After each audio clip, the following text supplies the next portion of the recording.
He was only 8 years old when he disappeared from soccer practice. No screams, no witnesses, no trace. Just gone. For 18 years his family searched. They grieved. They waited. And then, one ordinary afternoon, his shoes resurfaced, still tied, still muddy, still carrying his name. But what if he never really left? What if someone knew all along what happened and just never said a word? Before we begin, let us know in the comments, do you believe some disappearances aren't accidents, but decisions? Now take a deep breath, and come with me to Asheville, North Carolina. He didn't scream, he didn't run, he didn't even say goodbye. On October 17, 2005, the fall wind swept through the hills of Asheville, North Carolina, carrying the scent of pine, sweat, and the faint metallic tinge of rust from the old bleachers by the community soccer field. 8-year-old Aiden Green had just tied his cleats for practice. His favorite orange pair, mud-stained and slightly too small, dug into the edges of his socks. But he didn't care. He loved them. They made him feel fast. Faster than the other boys, faster than the wind. At exactly 4:42 p.m., Coach Miller blew his whistle. By 4:51 p.m., Aiden had vanished. No one saw him leave. No one heard anything unusual. One moment he was jogging to the sidelines to get his water bottle. The next, gone. 18 years later, those same orange cleats were found buried beneath an inch of compacted soil on the edge of a construction site, less than 2 miles from that soccer field. Still tied, still muddy. Still marked with his name written in black permanent marker on the inside tongue, Aiden G. But those shoes hadn't been there long. The leather was too supple, the laces too white. The mud was dry, cracked, but not aged. It was as if someone had just put them there, recently. And the only thing more terrifying than that was the note tucked inside the left shoe. The man who found them was a landscaper named Colton James. A quiet man, 47 years old, recently divorced, who'd taken the early shift on a municipal contract because he couldn't sleep through the nights anymore.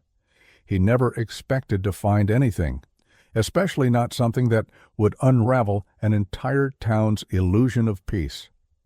I was just shoveling out the perimeter, he told the officers, next to that old shed, just past the property line. It's mostly forest back there now. I hit something soft. I thought maybe it was a squirrel or something. But then I saw laces, orange laces. He stood motionless for several minutes. The field behind him silent, except for the low hum of traffic in the distance and the dry rustle of leaves overhead. Colton had grown up in Asheville. He remembered the story. Everyone did. The Green family, Noah, Elaine, and little Aiden. The press conferences, the search teams. The school closing for 2 days while volunteers combed the woods, and then nothing, no leads, no suspects, no body, until now. Rain began falling around 3:17 p.m. the day the shoes were found. A soft drizzle, cool against the skin. The officer who took custody of the evidence wore gloves and a mask, as per protocol. But when he opened the left shoe and unfolded the small square of notebook paper inside, the breath caught in his throat. Written in what appeared to be a child's handwriting, "I waited, you never came." There was no signature, no date, no explanation, only that single, devastating line. The discovery hit Asheville like a silent bomb. The town's collective memory of the case, which had settled into that hazy space reserved for unsolved tragedies, was suddenly vivid again. Raw. The greenhouse on Elkmont Avenue, long shuttered and abandoned, was now the focus of every camera lens and drone in the area. People drove by slowly. Some got out and took pictures. Others left flowers or soccer balls. One child, a boy, about Aiden's age when he vanished, left a folded note at the gate. It said, "Come home, please." Meanwhile, Noah Green hadn't spoken to his mother in over 6 years. He lived 3 hours east in Durham, in a one-bedroom apartment surrounded by boxes of old newspaper clippings, FOIA requests, and unmarked manila folders stuffed with files. Most were about other people. But one box, battered and duct-taped, was labeled in his own handwriting. Aiden. Everything. Inside were dozens of photos, school flyers, recordings of news reports, transcripts of interviews. And in the very bottom, untouched for over a decade, a small, sweat-stained whistle attached to a blue lanyard. It had been Aiden's. Noah found out about the shoes from a text message. It came from a blocked number, no name, no context. Just a link to the local Asheville Gazette article, and 2 words, "He's back." For a few moments, Noah couldn't breathe. He just stared at the message, then the link, then again at the message. He hadn't heard Aiden's name spoken aloud in years. And yet it was like someone had carved it into his bones. It lived inside him. Every decision he made, every story he chased, every reason he avoided going home. And now this. He opened the article. He saw the shoes. And something inside him shattered. Something he didn't know was still intact. By the time he got to Asheville, it was nearly midnight. The town hadn't changed much. The same brick storefronts downtown, the same sleepy traffic lights that turned green even when no cars passed. But it smelled different now. Or maybe that was just his memory playing tricks, trying to protect him. As he stood at the edge of the construction site, rain soaking into his collar, police tape flapping gently in the breeze, he noticed a shape under the tree line, barely visible in the shadows. A dark outline of something man-made. A shack? No, bigger. Squared. Almost like a storage container, but older, covered in moss. It was on the city records as a maintenance shed, long unused. But Noah remembered it, because it was the last place he ever saw his brother run toward. As he took a step toward the structure, a branch snapped nearby. Noah froze. The woods fell silent. Then another sound, a whistle, one sharp, short tweet, carried on the wind. Exactly the way Coach Miller used to call for them at practice. Exactly like the one Aiden used to blow when pretending to be the ref. And just like that, the sound vanished, leaving behind only the memory. And a question no one in Asheville ever wanted to ask again. What if Aiden never left these woods? Noah Green always told people he didn't believe in ghosts. But the truth was, he lived with one. Not the kind that slammed doors or whispered through vents at night. Noah's ghost lived in his memories. In every decision he made, in every story he refused to write. It wore cleats, it had a crooked front tooth, and it called him Noe. He hadn't heard that nickname in nearly 2 decades. And yet, as he sat behind the wheel of his car, engine off, radio silent, headlights fixed on the rain-speckled front porch of his childhood home, it echoed in his chest like it had never left. Noah had left Asheville the same day he graduated high school.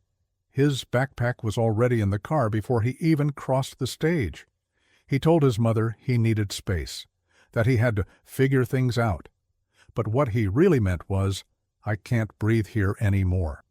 He studied journalism in Chapel Hill, not because he loved writing, but because it gave him permission to ask questions no one else would, to dig, to peel back the silence that people wore like armor.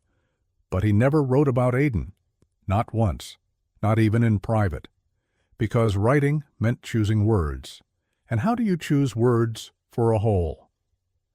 Noah never told anyone what happened the night Aiden disappeared, not the full version. He'd said Aiden had gone to get water, that he turned his back for a second, that he looked away. But there was more. Aiden had come to him that afternoon with something clenched in his tiny fist. Noe, look what I found. It was a silver chain, thin, with a charm on the end. A little soccer ball, no bigger than a dime. Noah remembered it clearly because it had initials etched on the back. TJ? Where'd you get that? He asked. Aiden just shrugged. In the woods, by the shed. Noah told him to put it back, but he didn't, and by sunset, Aiden was gone. The guilt had followed Noah into adulthood like a shadow that refused to detach. He became obsessive. He read every missing person report filed in Buncombe County between 1980 and 2020. He mapped disappearances, highlighted common threads, built timelines, looked for overlaps no one else bothered to see. He even made a spreadsheet once, color-coded. Each row was a missing child. Each column, name, date, location, last sighting, weather conditions, time of day, clothing, shoe size. He didn't tell anyone, not because he was ashamed, but because deep down he knew he was chasing something that had already broken him once. Noah's apartment in Durham was barely more than a studio. Stacks of papers towered over the desk. Photos of families who had lost someone papered his walls like a macabre collage. But front and center, taped above his bed, was a printout of a headline from 2005. Boy 8 disappears from soccer practice. No trace found. Noah had read it so many times the ink was beginning to fade. Beneath it, he had written in pen, "Not a story, not a case, my brother." When the text came about the shoes, Noah didn't hesitate. He packed one bag, grabbed the whistle, drove through the night. And now here he was, 32 years old, sitting outside the house he swore he'd never return to. The lights inside were off, but he knew his mother was awake. She was always awake. He stepped out of the car, gravel crunching beneath his boots. The porch light flickered as he approached, casting shadows on the peeling white paint and the old wind chimes that hadn't moved in years. Elaine Green looked smaller than he remembered, thinner, her hair. She wore a robe and house slippers like she'd been waiting for this moment all night, and maybe every night since October 17th, 2005. Her eyes didn't widen. She didn't cry. She just opened the door wider and said, "You saw the shoes?" Noah nodded. She stepped aside. The house smelled the same, like lemon cleaner, old wood, and something faintly metallic. Grief, maybe. The living room was untouched. The same couch, the same carpet, the same family photo above the fireplace. Aiden was in the middle, smiling, missing a tooth, wearing that same orange jersey from his last game. Noah didn't look at the photo long. He followed his mother to the kitchen. She poured 2 cups of tea. He didn't drink his. "Why now?" she asked. Her voice was brittle, as if it had forgotten how to hold anything to it. "I don't know," Noah replied, "but someone put those shoes there recently." Elaine looked away. "Don't do this again," she said. "Please, Noah, I can't lose you too." She still talked about him in the present tense sometimes, not out of denial, but out of routine, like grief had built its own language, one where was hurt more than is. Noah didn't argue. He just stared at the steam rising from the cup and let the silence stretch between them. Then she said something that made, "They're not the same shoes." Elaine's hands trembled slightly as she held her mug. "I kept the originals after. They gave us back what they found. His backpack, his practice shirt, his shoes. I put them in the attic. I couldn't throw them away." Noah's stomach dropped. "You're sure?" "Then whose are they?" Elaine rose from the table and disappeared down the hallway. When she returned, she was holding a dusty shoebox with "Aiden" written in marker across the top. She opened it slowly. Inside were the original cleats, worn, faded, the stitching unraveling in places. And next to them, taped to the lid, was a photograph Noah had never seen before. Aiden standing by the shed, holding something in his hand, smiling. The date on the back, October 15th, 2005, 2 days before he vanished. But that wasn't the part that made Noah's blood run cold. In the background of the photo, just beyond the tree line, was the outline of a man, watching. Noah didn't sleep that night. He sat in the attic long after his mother had gone to bed, surrounded by boxes marked Christmas, Aiden, and Dad's tools. The air was thick with dust and old insulation. Every creak in the floorboards below made him stop and hold his breath. In his lap, The photograph. Aiden by the shed, the figure behind the trees. Noah stared at the shadowy outline. The man's face wasn't visible, just a sliver of a shoulder and the curve of a baseball cap.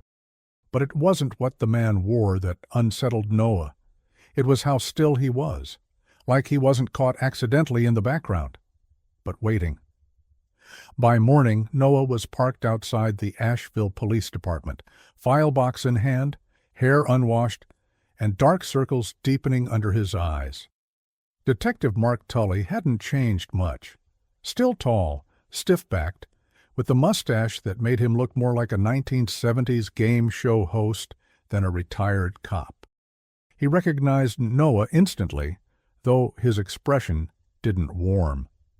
"Didn't think I'd see you back here," Tully said. "Heard about the shoes?"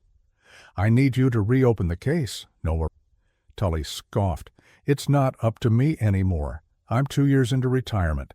And that case, it's closed, Noah." Noah slid the photo across the table. Tully stared, blinked, said nothing for a long time. Then, "Where'd you get this?" "My mother had it. She says she's never seen it before." But it was taped inside Aiden's shoe box, the shoes they gave her after the search. Tully didn't touch the photo. "You see the man in the background?" Tully's jaw tensed. "Yeah, I see him." "You recognize him?" Silence, and then, too quickly, "No." The 1-second hesitation, the tell that something wasn't. That afternoon, Noah drove back to the field where it all began. It was quieter now. No kids, no laughter. Just wind in the trees and the crunch of leaves underfoot. He walked the perimeter, retracing the path from the bleachers to the old storage shed. Grass had overtaken most of the fence line. The building itself was barely visible from the main field. He stood where Aiden once stood, tried to see what his brother might have seen. Then he noticed it, something lodged in the bark of a tree a few feet from the shed. It was metal, a thin silver chain. He reached out, fingers brushing against it gently. It came loose with little effort. No charm, no soccer ball, just a chain. Rusted and snapped, exactly like the one Aiden had shown him. Later that day, Noah visited someone he hadn't seen in years. Rachel Morgan, now a city attorney, once the girl he thought he'd marry. They hadn't spoken since college. The last time was a voicemail he never returned, her crying saying she couldn't do this anymore, that his obsession with Aiden was killing him. Now, as she opened the door to her office, dressed in charcoal slacks and a navy blouse, she looked both surprised and cautious. "Noah? I need a favor." They sat in a glass-walled conference room.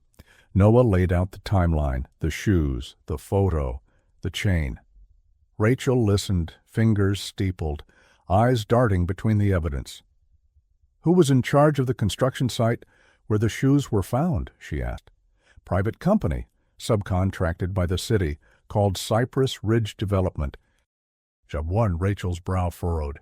"That's owned by Ted Jackson." Noah looked up. "TJ?" That was on the back of the charm. Ted Jackson had been a rising star in 2005, head of the Parks and Rec Committee, youth soccer coach, business owner, family man.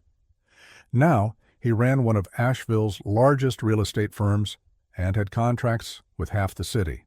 Noah remembered him vaguely, tall, friendly, big voice, big handshake, the kind of man who smiled too wide.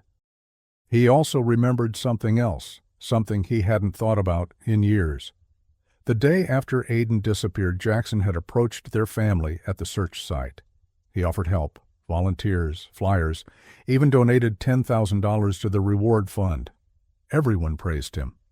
Noah had felt sick to his stomach. That night, Noah found himself outside the Jackson residence. It was a modern farmhouse at the edge of town, white siding, black windows, motion lights on every corner. A flagstone path curved toward the porch. Garden lights glowed softly in the mulch. He didn't plan to knock, he just wanted to see it, to remember. Then the door opened. A teenage girl stepped out. She looked maybe 17. Long, dark hair, soccer jersey, phone in hand. She looked at Noah, froze. then tilted her head. "Can I help you?" Noah stared. Because she looked exactly like Aiden, not just similar, identical. Same eyes, same jawline. Same hesitant smile. Then a voice from inside. "Lena, come in. Don't talk to strangers." Noah backed away before she could say anything else. That night, Noah sat in his car, shaking. Aiden would be 26 today. The girl was maybe 17. It didn't add up. Unless Aiden wasn't the only child who had gone missing. Unless he wasn't the only one they never found. Unless someone had taken others. Kids that looked like Aiden. Kids who were replaceable. Copy-paste. And if that was true, then whoever was behind it had done it more than once. Detective Tully sits alone in his garage, lights off, a folder in his lap. Inside, a second photo of the man behind the trees. Zoomed, enhanced, dated weeks before the disappearance. Tully drinks from a flask, breaking. He whispers to himself, "I should have stopped you. I should have stopped you when I had the chance." Then he tosses the photo into the fire pit and lights a match. At 3:14 a.m., Noah is awakened by the sound of metal scraping against his car window. He jolts up, looks around, nothing, but on the windshield, taped with masking tape, is a single sheet of paper. 4 words, "I saw your brother." The note on the windshield was handwritten, block letters, all caps, no punctuation, no signature, just, "I saw your brother." Noah scanned the empty street. No footsteps, no car engines, only the hum of a street lamp flickering 2 houses down. He removed the note, folded it twice, and tucked it into the glove compartment. Then he drove. He didn't know where, only that he couldn't stay still. The next morning, Noah showed the note to Rachel. She frowned, eyes scanning it. "Threat or lead?" she asked. "Both." Rachel leaned back in her chair. "You need to be careful. If someone's watching you, they're probably watching me too. Someone's trying to make me stop." Rachel looked at him. "And you won't, right?" He didn't answer. She already knew. Noah started compiling everything again. A new timeline, a fresh spreadsheet, fresh pins on the digital map. The shed, the cleats, the chain, the photo, the girl on the porch. And then the fires. Because over the last 6 months, Asheville had quietly reported 3 incidents of suspicious fires near city-owned structures. The most recent? A maintenance shed burned down in March. The same model, same layout. 1 mile from the soccer field. No one was hurt, but the official report listed accelerant present, arson, and the responding officer, Detective Mark Tully, 6 months before his retirement. Noah returned to the retired detective's home. Tully wasn't surprised. "You should leave this alone, kid." "I'm not a kid." "You are, if you think the truth will fix anything." Tully poured 2 glasses of bourbon. Only drank 1. Noah put the photo back on the table. "You knew who that was, in the woods." Tully didn't deny it this time. He just looked tired. "Back then, we didn't have proof. Only suspicions. But Jackson, he had reach, friends on the council, a brother in the sheriff's department, and a record as clean as bleach." Noah leaned in. "Then why'd you burn the photo?" Tully didn't blink. "Because some truths are heavier than coffins." The first reviravolta partial veio quando Rachel recebeu uma ligação do cartório municipal. She'd requested birth certificates of Ted Jackson's children. The file clerk was confused. "There's only 1 child listed, his daughter, Lena, born 2008. But he told reporters once he had 3 kids. "I'm telling you what the records show." Rachel hung up slowly, looked at Noah. "There are no records for any other children." Noah reached out to Lucas Granger, a name that had sat untouched on his spreadsheet for years. Lucas had been on Aiden's soccer team. The last boy to speak to him before he vanished. He was now 26, a mechanic, lived alone, kept to himself. Noah showed up at the auto shop mid-afternoon. Lucas wiped his hands on a rag when he saw him. "I knew you'd come someday," he said. Inside the garage, surrounded by oil-stained floors and the smell of rubber and gasoline, Lucas talked. We were just messing around after practice, kicking the ball. Coach had already left. Aiden ran off toward the shed. I saw him find something. A notebook or something like that. Then he froze. Noah leaned forward. Did you follow him? No. Why not? Lucas looked away. Because someone else did. Noah's heart stopped. Lucas whispered. He had a uniform, like a park ranger, but not right. The patches were wrong. Noah tracked down city uniform archives with Rachel's help. They found something odd. Between 2004 and 2006, there was a budget discrepancy involving contractor uniforms for public works. 24 uniforms issued. Only 22 accounted for. The missing 2 were assigned to temporary security positions, no employee names listed, only initials. TJ and CH Elaine goes through her old journals in the attic. She finds an entry from 3 days after the disappearance.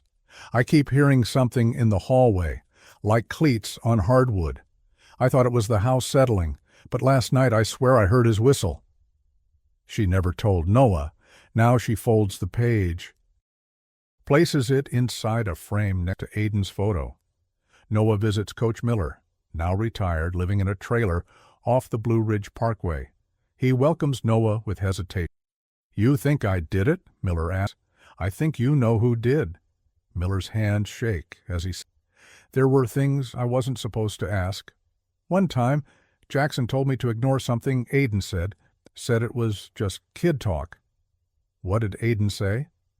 Miller closes his eyes. He said someone in the woods promised him a jersey if he helped them hide something. Noah stands, his throat dry. What did he hide? Coach Miller stares out the window. I think it was himself. Back at the construction site, Noah breaks into the burned-out shed. Among the ashes he finds something strange. A melted whistle, not the one he had. Another, wrapped in cloth, burned but intact. He takes it to Rachel. They test for DNA, 2 partial matches. One, Aiden Green. The other, unknown, male relative. Rachel receives a second envelope at her office. No return address. Inside, a photocopy of a birth certificate. Name, Lena Green. Date of birth, June 15, 2008. Mother, Elaine Green. Father. Rachel drops the paper, her hands trembling. Lena wasn't Jackson's daughter. She was Aiden's. The copy of Lena's birth certificate lay between Noah and Rachel like a landmine. One misstep, and everything they knew would explode. Noah, Rachel whispered, barely audible. This says Elaine is the mother. Noah stood frozen. That's not possible, he said. She would have told me. Rachel looked up slowly. Unless she didn't know. Noah drove straight to his mother's house. He didn't call, didn't knock. He barged through the front door and held out the paper. Tell me this is fake. Elaine stared at it. Her hands began to shake. I don't understand, she said. I never gave birth to a girl, never. Noah didn't blink. His voice cracked. Then explain this. Elaine dropped into the nearest chair. The silence that followed was unbearable. Then a whisper. I had surgery in 2007, a hysterectomy. There's no way this could be real. Rachel pulled strings through the county records department. They got access to the original physical document. The handwriting on the birth certificate was inconsistent with other official forms from that year. The registrar's signature was a scanned copy. The hospital listed had closed in 2006. The certificate was a forgery. But the DNA, that was real. Noah and Lena shared enough markers for a first-degree genetic relationship, which meant either Noah was her father or Aiden was. They confronted Lena. Rachel posed as a city representative checking on a scholarship form. Noah watched from the car, heart pounding. Lena was calm, curious. She said her father, Ted Jackson, told her she was adopted. that her biological mother had died during childbirth. But when Rachel asked for the name of the mother, Lena hesitated. "I don't know." He said her name wasn't important. That night, Rachel checked old shelter records. One stood out. A Jane Doe, approximately 17 years old, admitted to a clinic in Asheville in 2008. Gave birth, refused to give her name, disappeared 24 hours later. The medical notes described her: brown hair, small frame, faint scar on right cheek, just like Aiden had. The pieces began to lock in. Aiden didn't die in 2005. He was taken, held, hidden by someone he trusted, someone like Ted Jackson. Aiden had escaped or been allowed to leave just long enough to find someone, to create life. And then he vanished again. Noah broke into the Jackson property. It was reckless, stupid. But he had no choice. He waited until the house was empty, found a back window, slid it open. Inside, everything was pristine, too pristine, like a stage. He made his way to the basement. It was large, cold, unfinished. And in one corner behind a false wall, he found it. A small room, windowless, padded walls, a metal bed frame, a shelf with old toys, and taped to the wall, a drawing, stick figures, a boy and a girl, a tree, a house, a ball, a sun, and one word written in a child's hand: Noe. Noah backed out slowly, heart racing. But before he could reach the stairs, he heard a voice. "You never should have come here." Ted Jackson stood at the top of the steps. In his hand, a flashlight. In the other, something glinting, a gun. The confrontation was quiet, tense, like a storm building with no thunder. "I tried to help him," Jackson said. "At first.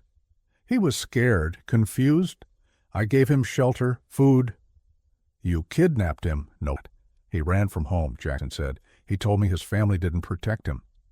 "He was 8. They were going to ruin him. I saved him." Noah took a step forward. "Where is he?" Jackson didn't answer. "Where is Aiden?" Then a whisper. "He's dead." But that flicker, that hesitation, the same one Tully had. Noah tackled him. The gun went off, missed. They crashed into the drywall. Jackson fought like a man with nothing left to lose, but Noah had waited 18 years for this. He pinned him down, grabbed the gun, breathing hard. "Tell me the truth," Jackson laughed. "Even if I did, no one would believe you." Noah pressed the barrel into his temple. "Try me." Jackson finally spoke. He lived here for almost a year. He was smart, but broken, barely spoke. One day he got out, ran. I found him a week later, cold, sick. He asked me to take care of the baby. Noah froze. "What baby?" "His daughter." Jackson didn't take Aiden. He found him after someone else had hurt him, and Aiden asked him to lie, to protect Lena. Noah sat outside the police station for hours. He gave them everything, the evidence, the DNA, the story. Jackson was arrested for kidnapping, obstruction, unlawful imprisonment, but not for murder, because they had no body. And without that, the case was still unsolved. Back at home, Noah opened the shoebox again, the original cleats, and under them, something he hadn't worn, taped to the bottom, a second note, folded, fragile, written in Aiden's handwriting. "If she asks who I was, tell her I loved her." Noah visits Lena one last time. He doesn't say he's her uncle, or that her father was his brother. He just hands her a small box. Inside, the silver chain. And then he walks away, disappearing into the wind, just like Aiden once did. Lena didn't open the box until the next morning. She sat on the edge of her bed, light filtering through her blinds in narrow stripes, painting gold onto her walls. Her fingers rested on the lid, hesitant. Then, slowly, deliberately, she opened it. Inside, a silver chain, delicate, worn. Its surface scuffed, but the soccer ball charm still intact. On the back, scratched in small letters, TJ. She didn't recognize the initials. She didn't recognize the man who gave it to her either, but something about it felt known. A strange warmth stirred in her chest, not quite memory, not quite dream. It felt like finding a piece of herself she didn't know was missing. Rachel kept checking in with her. They met for coffee, short walks, library visits, always casual, always quiet. She didn't push. One day, Rachel handed Lena a folder, thin, labeled Aiden Green. Lena didn't open it right away. She placed it on her desk and stared at it for 2 weeks before finally lifting the cover. Inside were 2 photos, one of a boy, 8 years old, orange cleats, smiling, and one of a drawing, stick figures, a boy and a girl, a soccer field, a house, and one name scrawled across the top in crayon, Noe. She pressed her hand to the page and cried without understanding why. Noah didn't return to Durham. He rented a small cabin near the old field. Nothing special. 2 rooms, a fireplace, silence. He spent most mornings walking the tree line.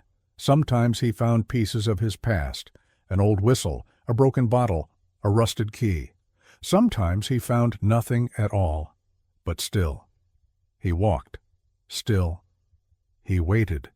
One day he found himself back at the shed, burned, collapsed, hollow, but still there. He stood before it, watching smoke rise from the distant horizon as workers cleared more land for another development. Progress. That's what they called it. But Noah didn't move. He stared at the ruins. He thought of that year Aiden had lived there, hidden, scared, alone. And he whispered something to the wind. "I'm sorry I didn't find you sooner." Elaine visited him that evening, unannounced, her car parked at the end of the gravel drive. She looked older than the last time he saw her, but softer. They didn't speak at first. They sat by the fire, tea in hand, staring at the flames, listening to the crackle. Then, gently, "Do you think he knew?" she asked. Noah looked over. Knew what? That we still loved him, even after everything. Noah didn't answer right away. His throat tightened. Finally he whispered, "He never forgot." Rachel gave Noah the original medical record, the one about the unnamed teen mother. He studied it like scripture. It wasn't proof. Not in a legal sense, but in his heart. It was enough. He began writing again, not articles, not investigative reports, a letter. To Lena, "You don't know me, but I've known you all your life, not by name, not by sight, but by silence, by what was missing. Your father was my brother. His name was Aiden. He disappeared when he was 8 years old. For 18 years, we searched. And somewhere in the middle of all that searching, he found you. You are the only proof that he survived, that he loved, that he lived. And even though I don't know how much of him you'll ever remember, I want you to know this. He waited for someone to come. But no one ever did. So he left behind the one thing he could, you. Love, Noah."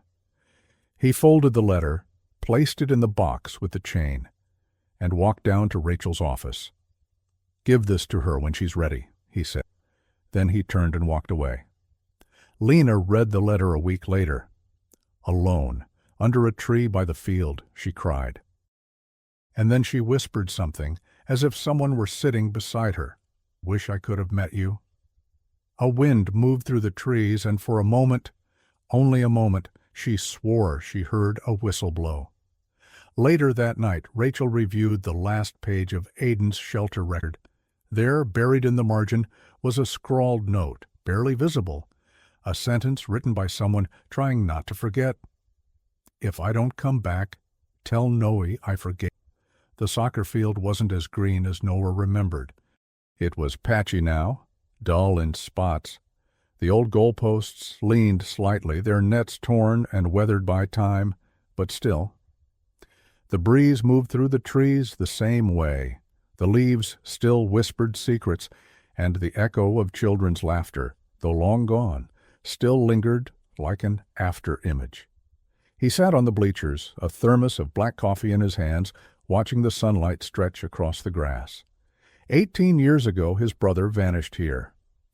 18 years ago, everything changed.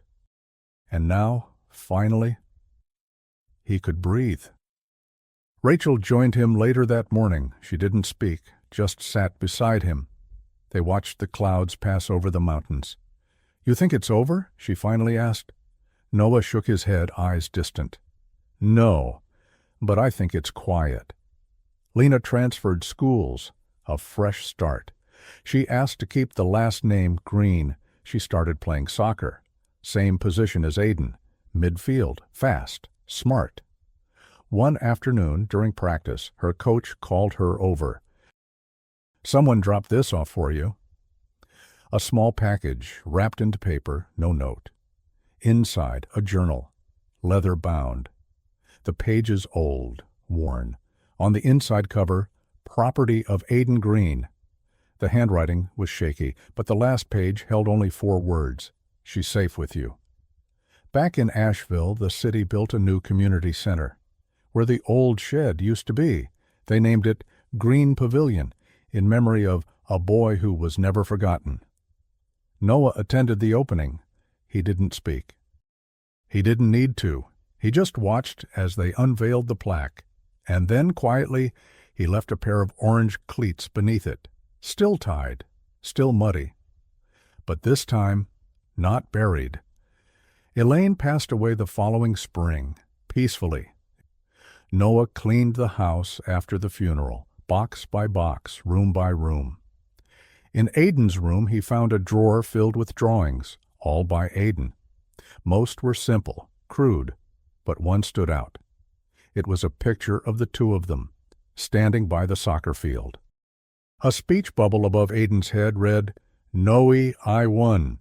Noah held it to his chest and sobbed. On what would have been Aiden's 27th birthday, Noah walked into the woods one last time. He followed the trail behind the field, past the broken fence, past where the shed had stood, deeper, until the world grew quiet. He stood still, and then he whispered, "I forgive you." That night it rained, soft, gentle, the way it had the day the shoes were found. Noah sat by the window, a blanket over his lap. A photograph in his hand, Aiden, orange jersey, tooth missing, mid-laugh. Noah traced the edge of the photo with his thumb and smiled. 18 years ago, his brother disappeared without a sound. No scream, no goodbye, just silence. Now, at last, Noah understood why. Aiden hadn't vanished. He'd hidden, for her, and somewhere in that silence, there had always been love.